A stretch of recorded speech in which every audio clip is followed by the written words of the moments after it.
Hello hi అండి. ఈరోజు నేను చిల్లీ చికెన్ చేస్తున్నాను. చిల్లీ చికెన్కి కావాల్సిన మసాలాలండి: లవంగాలు, జీలకర్ర, మెంతులు, దాచిన చెక్క, ధనియాలు లేకపోతేనండి ధనియాల పొడి ఉంటుంది కదా, అది కూడా వేసుకోవచ్చు. కానీ ధనియాల పొడి ఉందండి, ఇందులో ధనియాలు వేయట్లేదు. ఇవి మనం వేయించుకుందాము. ముందుగా స్టవ్ వెలిగించేసుకొని గిన్నె పెట్టేసుకుందాము. ఈ మసాలాలు చూపించాను కదా, ఈ మసాలాన్ని వేయించుకుందాము.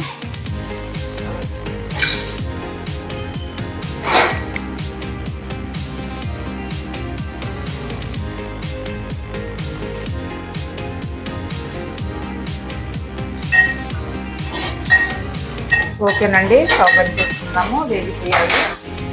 ఇప్పుడు మనము చిల్లీ చికెన్కి కావాల్సినవి తీసుకుందాము.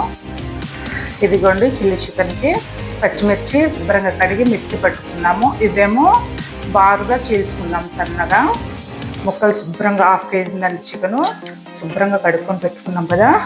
ఇందులో మనం ఇప్పుడు ఇదిగోండి అల్లం పేస్ట్ వేసుకున్నాను, ధనియాల పౌడర్ వేసుకుంటున్నాను. ఇదిగోండి లవంగాలు 10, జీలకర్ర 1 స్పూను, మెంతులు 1/2 స్పూన్ అండి, దాచిన చెక్క 3 అండి. మిక్సీ పట్టుకొని ఇందులో వేసుకుంటున్నాను. 1 స్పూను సాల్ట్ వేసుకుంటున్నాను, 1 స్పూను పసుపు వేసుకుంటున్నాను, 1.5 స్పూన్ పెరుగు వేసుకుంటున్నాను. పచ్చిమిర్చి అండి, ఇదిగోండి మిక్సీ పట్టుకున్నాను. పెద్ద సైజు నిమ్మకాయలు 3, ఇదిగోండి 3 నిమ్మకాయ రసము ఇందులో వేసుకుంటున్నాను. గింజలు పడకుండా చేయటం పెట్టాలి అండి. ముక్కల్ని శుభ్రంగా కలుపుకున్నాము.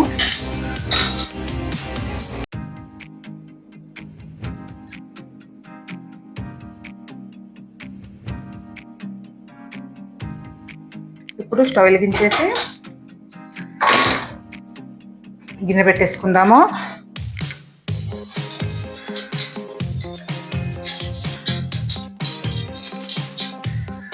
కొద్దిగా తాలింపు గింజలు వేసుకుందాము. ఉన్నాం కదా, ఈ ఆనియన్స్ ముక్కలు కూడా వేసుకుంటున్నాము. ఆనియన్స్ వేసుకున్నాం కదా,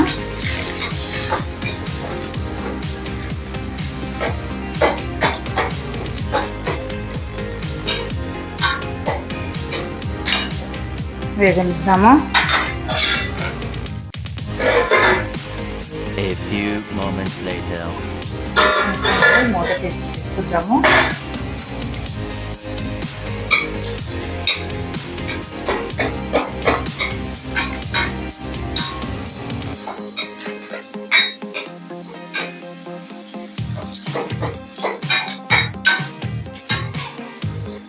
ఇందులో కొంచెం అల్లం పేస్ట్ వేసుకుందాము.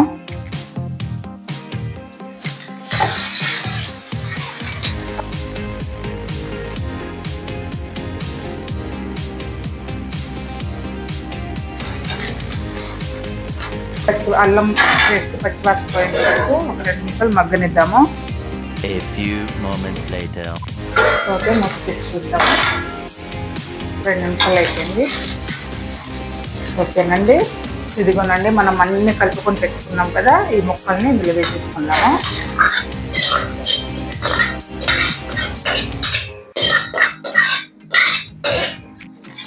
ఇది చక్కగా కలుపుకున్నాము.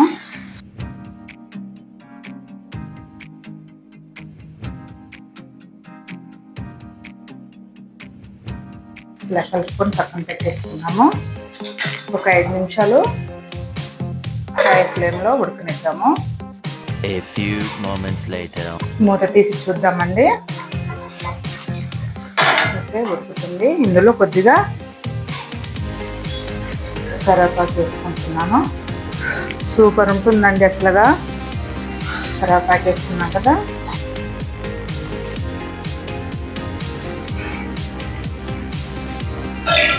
ఉడకనిద్దాము. మూత పెట్టేసుకున్నాము.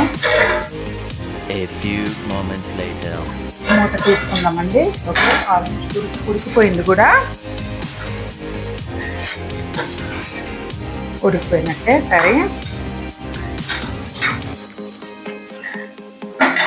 ఇందులో కొత్తిమీర వేసుకుందాము, గరం మసాలా కూడా వేసుకుందాము.